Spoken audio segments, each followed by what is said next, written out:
Thank y'all for coming out tonight. I have a few announcements of upcoming events. We have tomorrow Dottie Chapman-Reed. She'll be signing here at 4 p.m. It'll be just a signing, but she's written an incredible documentary book called Outstanding Black Women of Yalobusha County, and she'll be speaking at Ole Miss on campus the following day. And then Thursday, we have on Thacker Mountain Radio, which will be at the Powerhouse, which is the Yatnapatafa Arts Center. That's at 6 p.m. Thursday. We have the Pulitzer Prize-winning author Andrew Sean Greer, who won the Pulitzer for his novel Less. He'll be back with his follow-up to that novel called Less is Lost. And then looking ahead to next week, Tuesday on October 4th at 5:30 p.m. here, we have Dee Norman with her book Burn a Black Candle, which is, we've got quite the metaphysical section here these days, and she's got the history of Italian black magic, so it should be interesting. And then lastly, a week from Thursday on Thacker Mountain Radio, we'll have Thacker Mountain back here in this building at Off Square Books at 6 p.m. and we'll welcome Adam Soto with his new novel concerning those who have fallen asleep. But tonight we're here for a very special occasion. It's been really rewarding to see how poetry has blossomed here at Ole Miss through the MFA program and other MFA programs. Tonight we have Maggie Graber, who is a PhD student here in creative writing. She's from the Midwest, I'm just going to say. Yeah. Let's see. Yeah. You just say Great Lakes area, so we'll just say Midwest. She got her MFA at, it's such a long thing, Southern Illinois University, Carbondale, which is actually a really great program, and we're fortunate that she's found her way here. She's going to be in conversation later with Josh Nguyen, who got his MFA here and is also a PhD candidate. But her book, Swan Hammer, came out earlier this summer, and we said we got to do something, and so we were fortunate enough to get this scheduled, and very happy to welcome her to Square Books and hear her read a little bit from her collection of poetry. Please help me welcome Maggie Graber.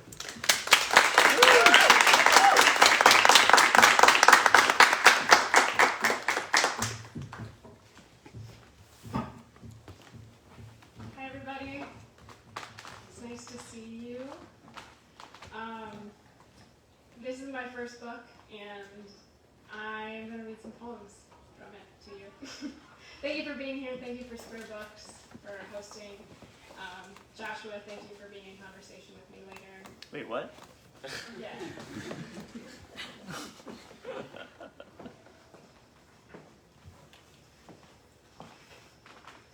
I'm going to start with a poem called Genesis Suburbia.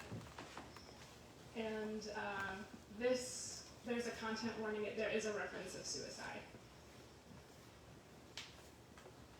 Genesis Suburbia. Lake water, dune grass. Interstate overpass. Chicago Skyway toll booth lit up in neon. That road to a future where the Jetsons drive in domes. And I count the giraffe necks of lampposts until I reach 100 or give up. 3 years old, bored with infinity. The 3 March days in '98, the sky drops 15 inches of snow. My sister and I scattering sunsets across the carpet, puzzle pieces like flat candy corn.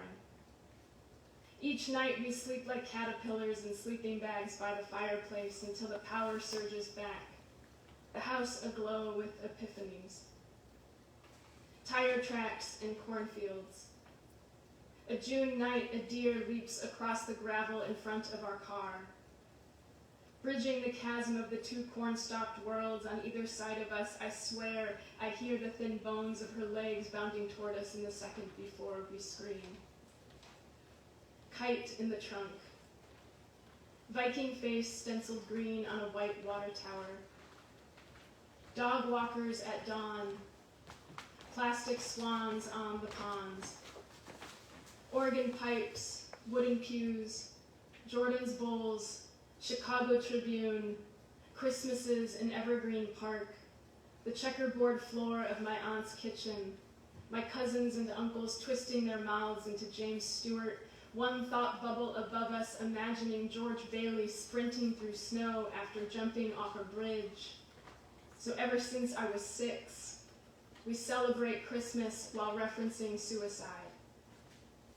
Heavy sound of trains on track miles away. Mean Girls, Tina Fey, 5-cent thrift store frisbee my friends throw down the senior class hallway. August nights, toilet papering trees, mixed CDs, quarter moons. Yearly springtime dogwood bloom, popcorn in the afternoon. Rocks like fists hurled into ponds, drumbeat plunged to the bottom. Bonfires, charred autumns, fireworks shot like neurons into the night synapses where thoughts dissolve, scatter. A glass of wine with my parents on their deck. When I stand too fast, cone flowers explode, a pink nova. My foot kicks over the glass and it shatters.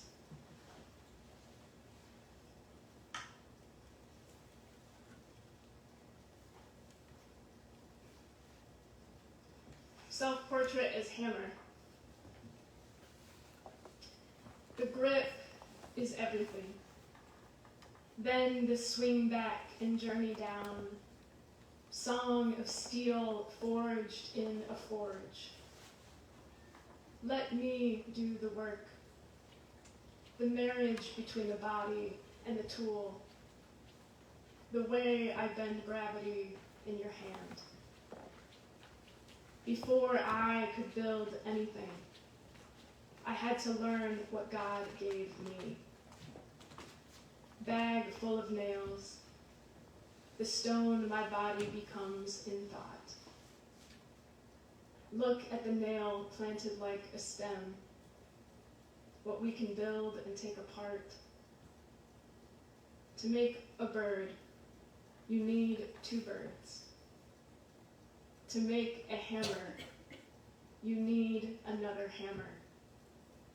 Fire, and a handle long as a neck. Otherwise, you got no song.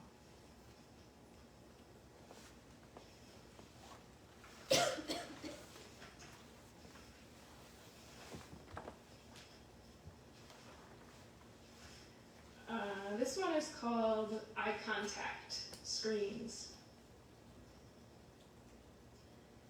I mean disconnection. I mean unplugged. I mean technology's phantom eyes. Every building a temple to Wi-Fi. 100 apps to the heart. Monogamous bond between me and my screen. I ride a public transit bus through Seattle. Watch network names vanish like dead. This is me stretching my mind, my narrow belt of mind around words like genocide in the 21st century. I see a friend alive in another city. Watch them dance, dive into snow. But I can't feel their face. Can't reach out to touch. Can't reach out except to finger a flat plate of glass, sensitive to touch.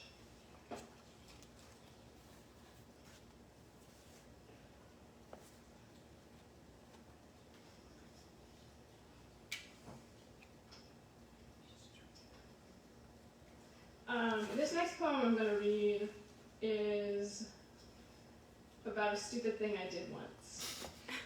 And yeah, I don't condone my behavior. Why I shouldn't be an FBI special agent.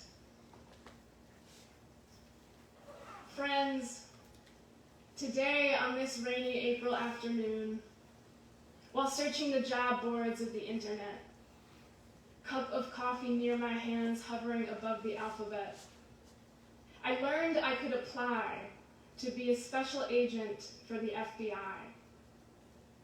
And before you think I'm fucking with you, I fit all the requirements. Bachelor's degree, driver's license, right age range. I'm a US citizen that's been working for at least 36 months. It's all there. And they even try to sell it too. Say how every day is different. An ongoing investigation in the morning, testify at court before lunch, as if I'm going to apply to the FBI purely for the wide net of pace-changing experiences. As if they know everyone is distracted these days, that we need constant stimulation or else we dissolve into a pool of red salt.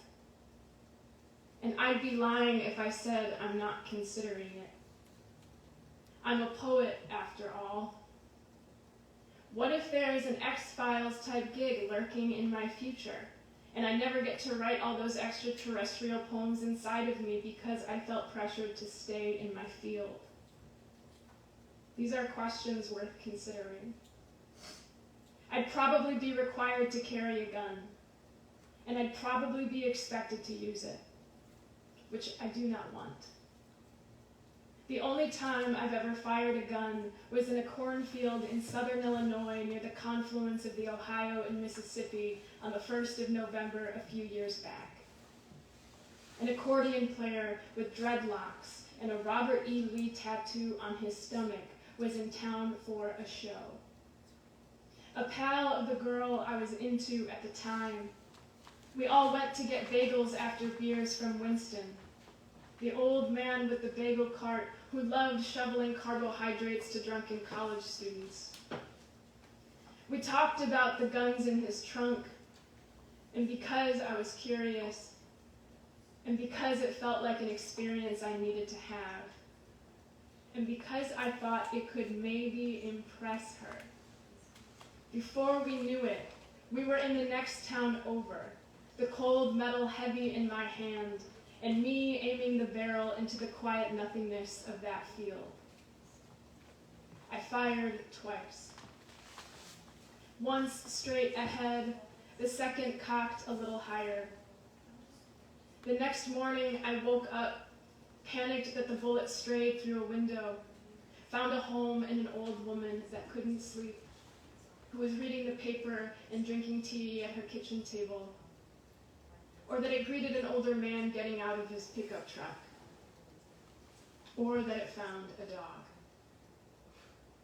The next few days after that, I kept checking the local news for stories about mysterious gun deaths and thanked whatever higher power I needed to every time I found nothing. Which only means nothing got reported. Which is to say, in another universe, the bullets never landed, that they're still flying, defying the laws of physics and gravity on a trajectory around the planet, making small Saturns of the Earth.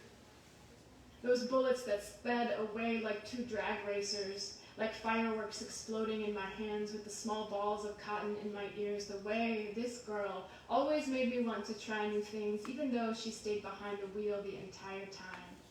And the next week I got my first tattoo of the symbol for pi on my left wrist, which is to say circles, which is to say diameters, which is to say the bullets never landed, that I can't scrounge the dirt for the heaviness of lead to weigh down my palms. Gravity doesn't apply to the imagination. If I'm hollow on the inside, just two bullets in a lake of air, it's because I believed a gun could give me love. It's because I grew up white in middle-class America with the idea of violence, but not violence.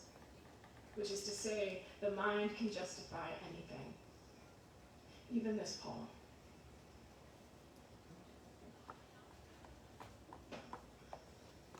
I'm going to switch up the energy a little bit. How are we doing?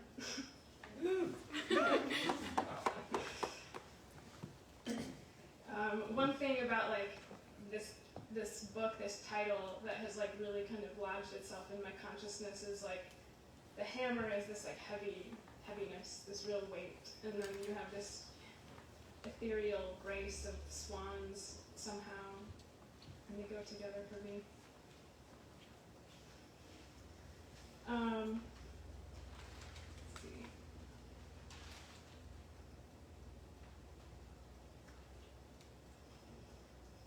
This is ode to graph paper or questions for the cardinal.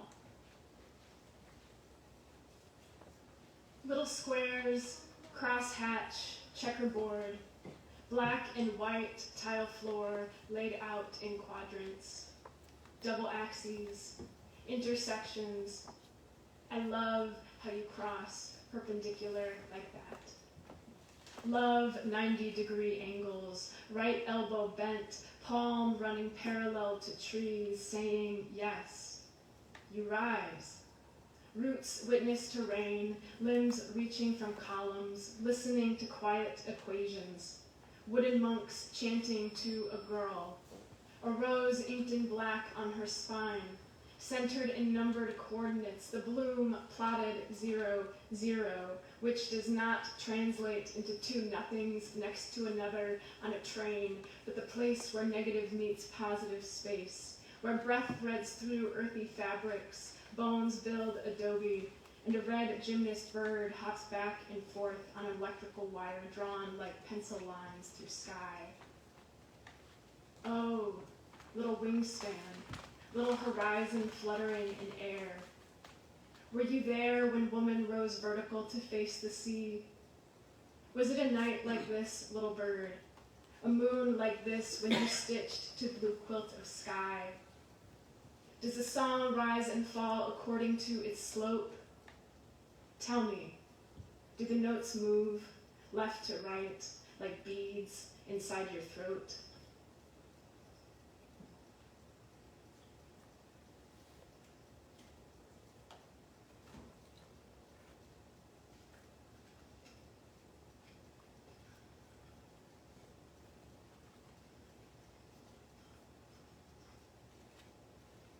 Self-portrait as loan payment. And this is gonna be obsolete soonish, right? Because of loans being canceled, so that's fingers crossed. This is already of a time. Self-portrait as loan payment. When I create the account to pay off my college loans, part of the process tells me to choose an image that mirrors my identity. So whenever I log in, the internet will show me myself. Spiral-shaped shell like our infinite nature. Pirate ship. Guy in a top hat because every now and then we should get a little classy. 4 pages of this. Race cars and power drills side by side. Dog jumping a fence. Piano with the lid propped open like a skull flap during brain surgery. Showgirl, soldier, seahorse, sunset.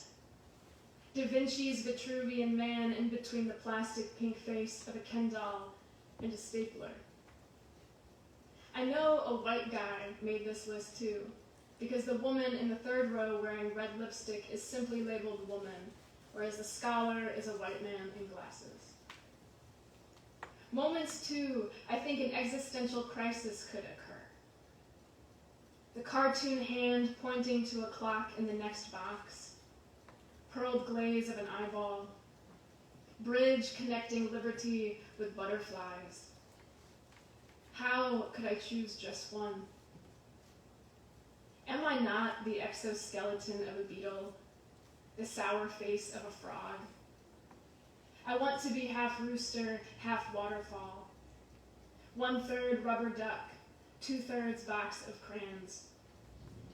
I know my mother would pick the box with cake, but me, I don't know. Mornings I preferred the red flash of a cardinal on gray sky. Others the shining silver wrists of wrenches. Yesterday I bought a knitted hat.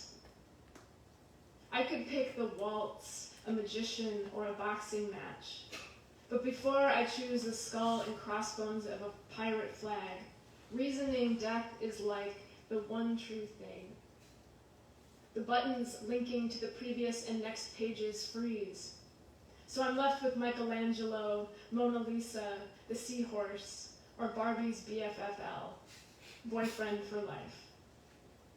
I almost choose him as an ironic nod to consumer culture, but instead click the black and white drawing of a girl waving a feathered fan on her chest like a pharaoh or flapper. I can label it whatever I want. So I write out the word loans with 4 Z's, like I've fallen asleep at the end of the alphabet, and hit complete, where I'm taken to a screen that says my next payment will be due in 29 days.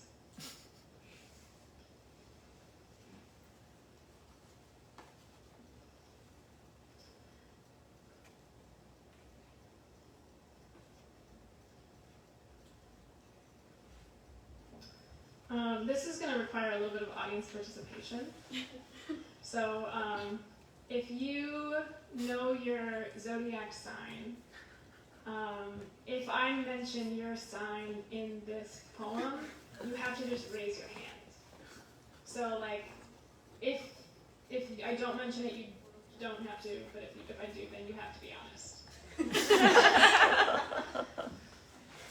And if you're not sure what your zodiac sign is, something to research when you get home. House rules. Upon entry, all Aquarians, I forgot one. All Aquarians must sign a metaphorical waiver. All Scorpios, yes. Only one? Okay. All Scorpios must listen with a deep, concentrated experience of time. If you ever find yourself snapping out of a trance, write 3 affirmations to muscle memory and fire. The woods behind the house belong to winter. Excuse me while I match my breathing with the soil. Irish monks used to pray with their palms up, like their hands were garden beds, like a rose bush could rise from a saucer of skin. Please note the birdhouses on the windows, the shadow snuggling light.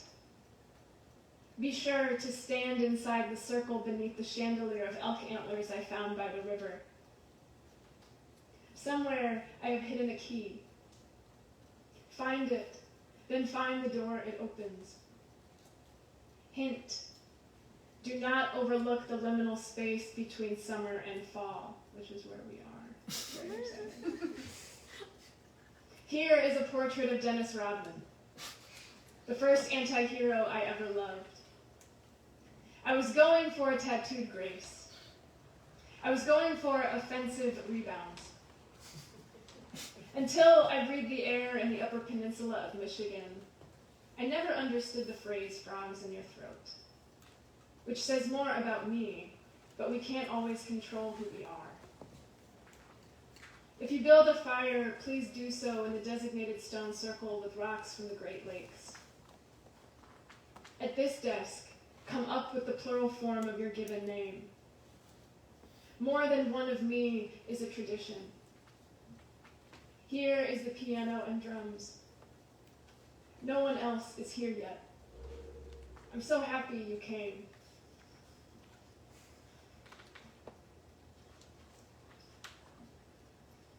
I'll read like 2 more poems. Two more poems.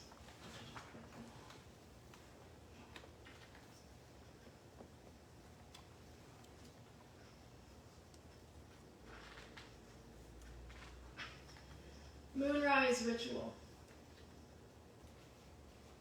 Fill a tub with salt water and soak your feet for 1 hour. Write an apology to the dinosaurs on behalf of outer space. Breathe harmonica. Imagine sleeping in an igloo of sand. A crow perches on a rainbow. A satellite photographs the 37th second of a pie-eating contest. There's still time to paint your nails the color of lava or dirt. A guitar could have been paper. Folded correctly, paper blooms into lotus. When the hour is finished, smell your feet for traces of ocean. Do not dry off with a towel. Run to the nearest school or bank and string a bed sheet up the flagpole. Pulling the rope toward you, raise this new banner to wind. Mud between toes, fabric of sleep rippling like waves, heart drumming beneath the calm of your hand. And pledge allegiance to the tempo of the tides.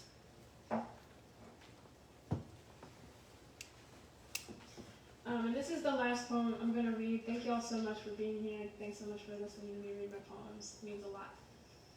Swan Hammer.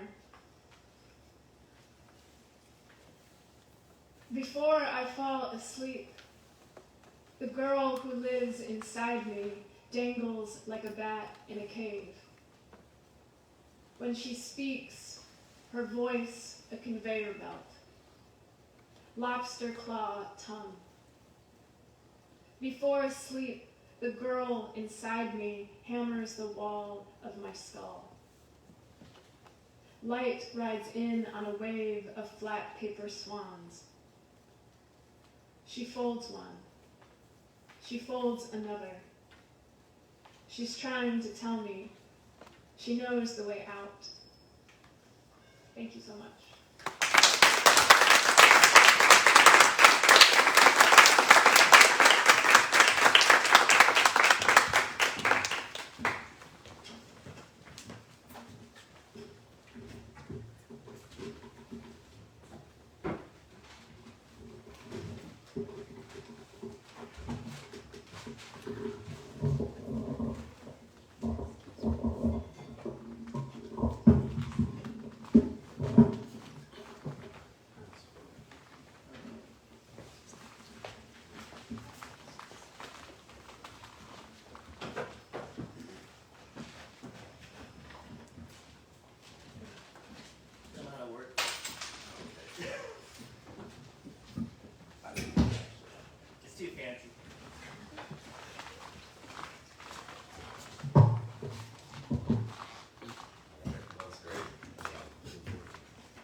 And now the poet Joshua Nguyen will join me for a little convo.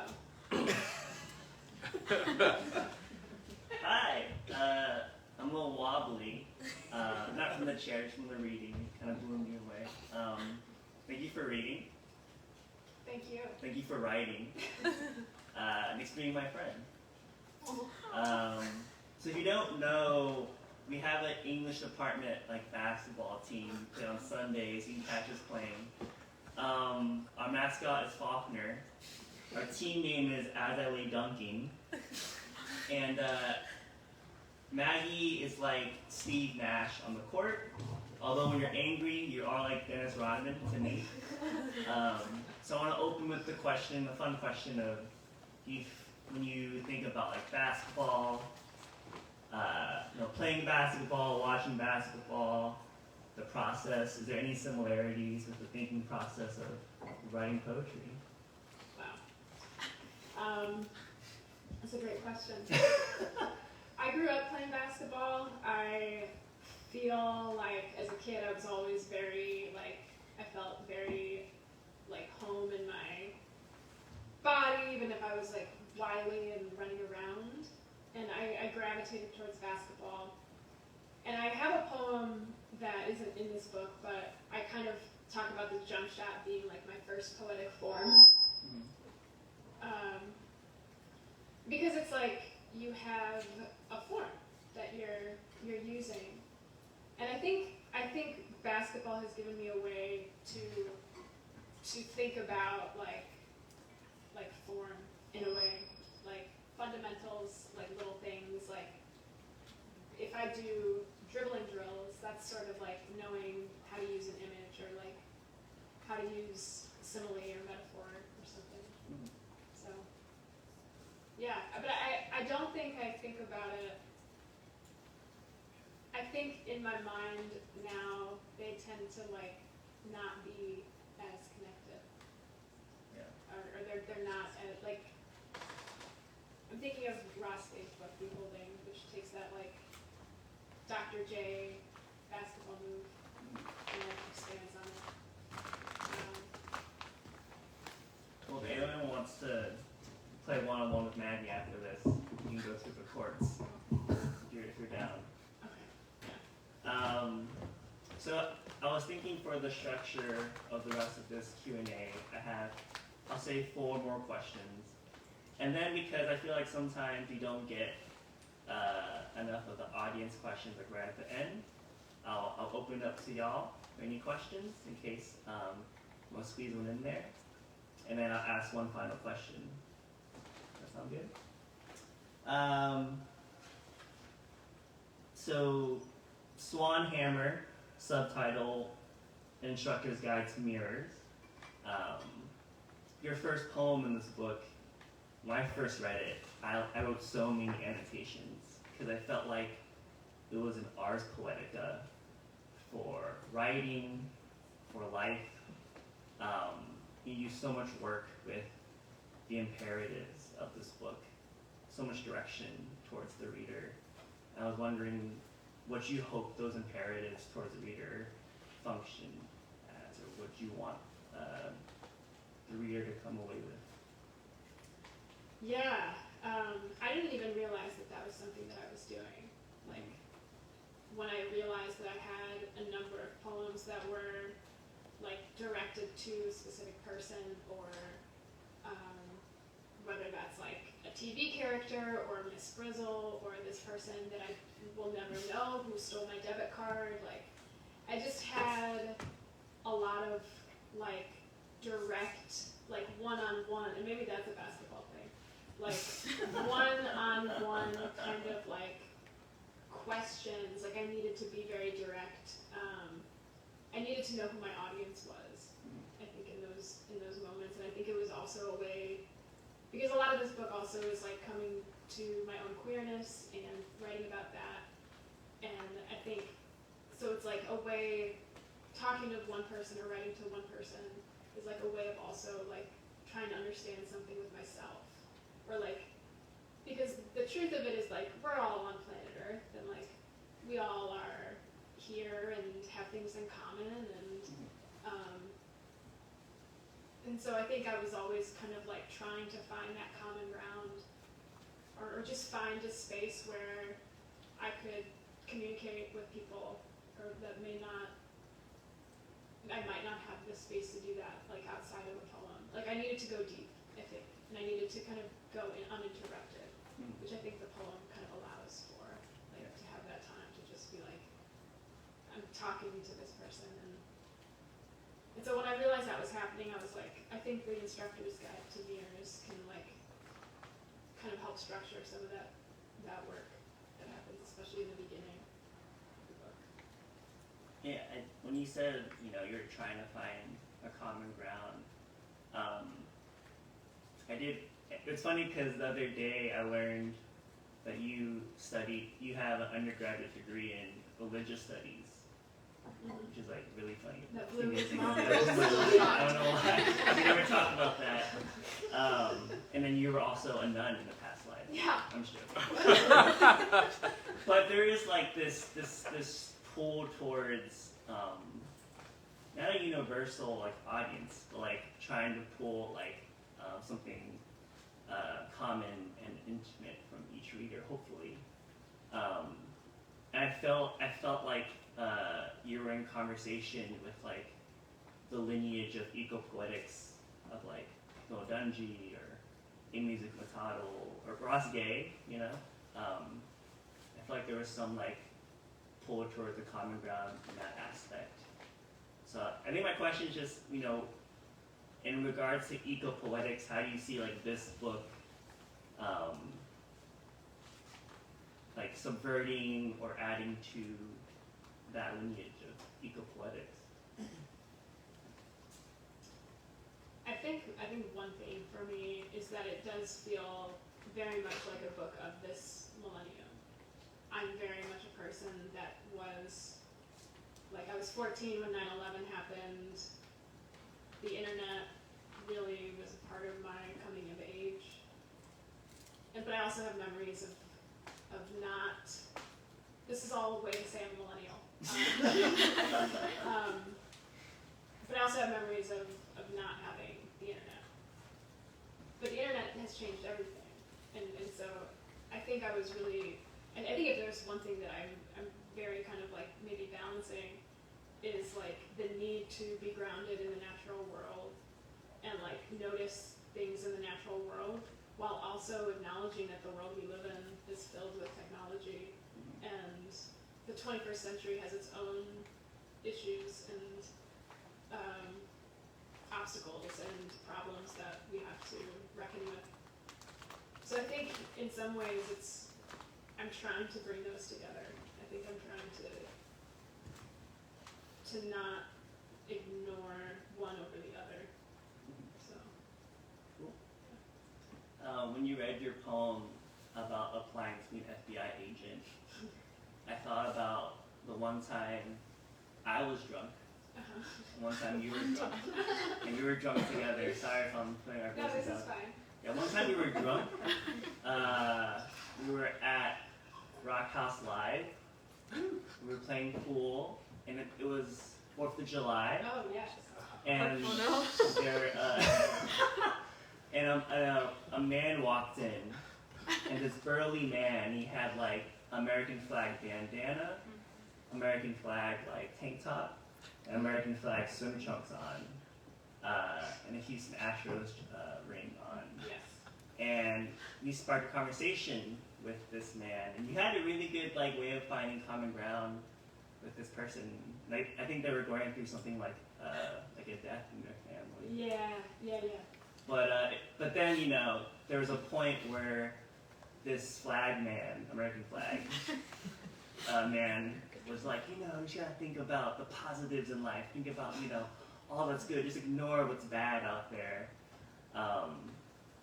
But you really you were able to articulate to this man like how that isn't nuanced enough, and that you're really asking him to interrogate his whiteness, I think. And I think in that poem and a lot of these That poems, sounds like something I would do.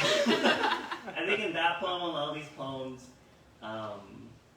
you do interrogate a type of whiteness, and I was wondering if you could explain how you do it, or how you think about doing that, and how you do it without being like cringy. Mm-hmm. Yeah. And I mean, I should say that like when I've done it in the past, it hasn't always been non-cringy. But I think like anything, the more I've talked about it, the more I've written about it, the more I've like become comfortable with writing about my whiteness and whiteness in the world. It seems like a very necessary thing to, and it's part of everything. And so like even a moment in the loan payment poem where it's like, there's just this example. It's almost just like you just notice the details of like small things where it's like, this scholar is a white man in glasses and he's a scholar, but the woman is just a woman with red lipstick and stuff. And it's like it shows itself kind of thing.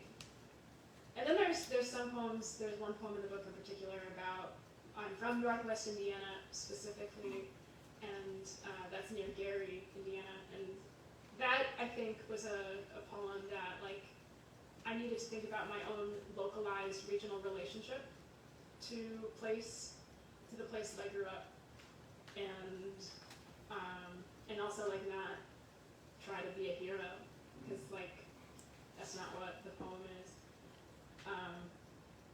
But yeah, something that you said with the guy that we met in the bar, like there was something that you said that like struck a chord with me about like responding to him, and I can't remember what it was, but so we were like probably 2 rainbow Jello shots, and Maggie was like so quick to. Oh, I remember what it was. I think the Jello shots jock. Yeah. I think in those moments where I'm talking to someone who's like, a stranger, like that's someone I don't know them yet, I think that's just like an opportunity to be like, who, this person is gonna divulge things to us. And he did, like he shared very vulnerable things about his life. And so like it becomes clear to me in those moments when people are doing that you have to kind of like welcome holding a space, like an emotional space that maybe you didn't plan to do before you got into that moment, and now you're in the moment, and it's like, do I get out of this moment, or like, do I lean further in? And I think because it was the 4th of July and this man was clearly like wearing all this patriotic gear, I think, and I don't remember it the way that you do, but yeah, that's a long way of saying, like, I think to not be cringy about it is to take a critical perspective of race in general and notice all the ways that it permeates every single thing in our lives. It was really cool. You just said that like that moment with the stranger was very like intimate and there was vulnerability, and then you're in that moment and you have to make the decision to hold it or to leave it, or and that's kind of like what I think this book attempts to do, like what it does successfully, like holding these intimate moments with the reader, and it's like our job to like accept or think or go on, do more research about your zodiac sign or something. So, you're in the creative writing PhD program here. Shout out to Beth Ann, one of our teachers. And I also released a book last year, and so like we both are still studying and writing a dissertation while our books are out, and I was wondering like what are so far some unexpected, hidden extra labor that you've had to encounter with this book coming out? Extra labor. I mean, I'll just say that like the effort to bring the book into the world over the summer and like the amount of social media posting I felt like I was doing was like so exhausting for me, just to be like constantly self-promoting and trying to get it on people's radars and trying to hype up, this thing that I'm really excited about. And it's like, it's sort of like it's this, and you probably have a similar experience where it's like this, like the roller coaster hill, like you're just going up, and then like you get to the top and you're going down, and it's like, woo, wow, that was a lot, and then you brought it into the world, and now it's been almost 3 months since it's been like out there, and I think the beauty for me now is like it gets to live its own life too, like it gets to just. I just learned that like my sister's friend like brought it to her work and like read part of it to like a meeting, and I was like, what? It's on the minutes now. Yeah, and like I just found out someone like read the whole thing in a bathtub, and I was like, this is exactly what I wanted to know. My dad read my book on the John, like on the toilet, like bits and pieces. So hopefully it was multiple. Yeah, like a multiple. Not just once. Right. That's a lot. On that note, I have one more question, but I did want to open it up to the audience first to ask Maggie any questions before we end it. So if anyone has any questions, you can. If you had to compare your poems to a single NBA player, in terms of style and behavior, perhaps playmaking ability, or not? So I will say, like, I grew up in the 90s in the Chicago area. The 90s Bulls were plastered all over my bedroom, and I played basketball, so it was like this, just literally wall to wall. Jordan, Pippen, Rodman, like it was obsession. And I haven't kept up with the NBA in recent years enough to know like recent players enough and their styles. So my mind goes to 90s basketball. And I think and I don't know if this is also because I'm like 5'1", but like Muggsy Bogues. Like former Charlotte Hornet, very small, but like can kind of just like weave through a moment and create some havoc, and you're like, what just happened? Muggsy Bogues. Yeah, good question. Your first and last poem marked the Phil Jackson of the book, though. Say more. Well, I said like you open the poem. The poem opens the book with like imperatives and like a direction for the reader. I think the closing poem does the same thing. And Phil Jackson is like the coach, right? Yeah. And like creates the plays.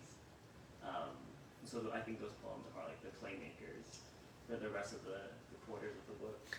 I'm gonna jot that down. Any other questions? You can raise your hand sheepishly or just like shout. I'd love to answer any questions. Yeah. Do you have other poems with zodiacs in them, or is it just the one? There's another poem called Clavicle Sympathy Pains where I mention Capricorns, which is my sign.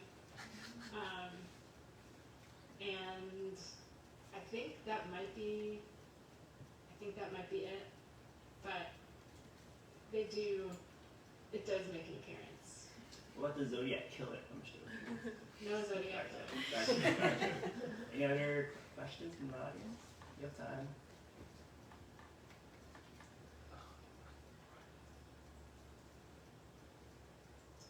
What was your final question? My final question is, we had a really nice car ride. I don't remember where.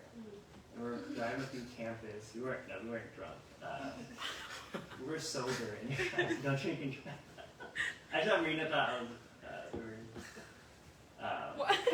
So we were driving through campus and we were having really nice talks about how this is our last year here. And we're in the same cohort. And I was so lucky that you were in the same cohort with me because I think you bring a love, energy, and like patience and like meticulousness to your work, but also just like how you approach people in the world. And it's a really beautiful thing, and it helps me stay like not jaded. And we talked about how Mississippi in particular now holds a place in your heart for the South. Yeah. And I feel the same way. Like Texas, Mississippi, but I think my question is, what about Mississippi has made it towards the stronghold in your heart for the South, and anything you've learned here that you'll carry on with like your future projects or your future writing life? Yeah. It's interesting because like I moved here during the pandemic, moved here during like pre-vaccines, and so I've had a very like strange time relating to like place while I've been in Mississippi, in the sense that it's transitioned frequently from like no vaccines, masks in class, no masks in class. I just got my booster yesterday. Oh, yeah. And I lived in Alabama doing outdoor education before this, and had a place in my heart for like the Bankhead and Birmingham and the Cahaba River. But Mississippi, like, and I don't know what, when I leave here,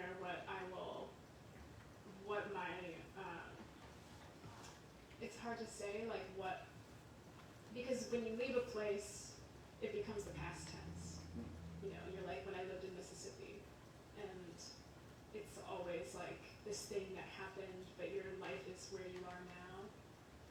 I think to be in a place with writers has been, at this point in my life, like having taken time off of graduate school and to come back to a creative writing program, and to be around so many amazing writers, like that, I count myself very lucky just to like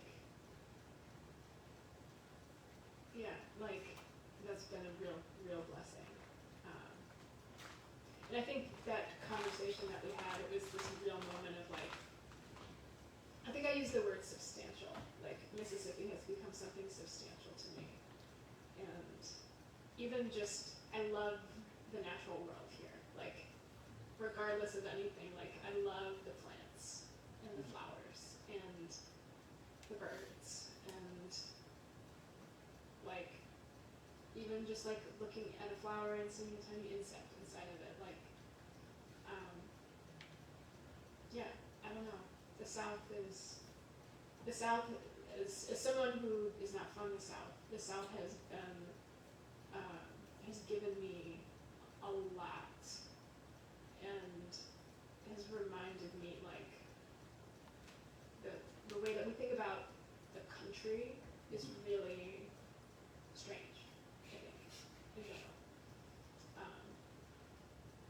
But yeah, that makes me want to go off on like a different tangent, and I won't.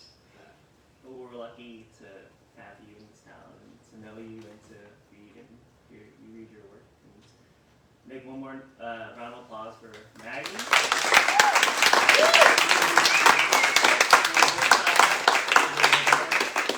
And for Joshua. But he's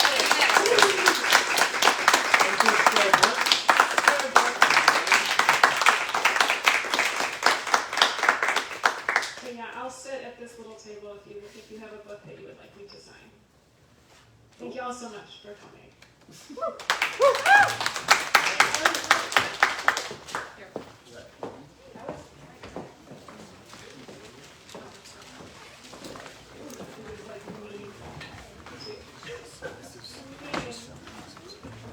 Yeah, we got both of those.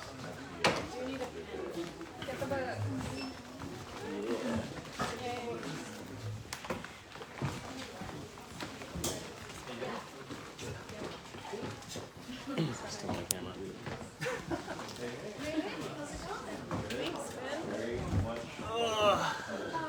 You missed your first launch party.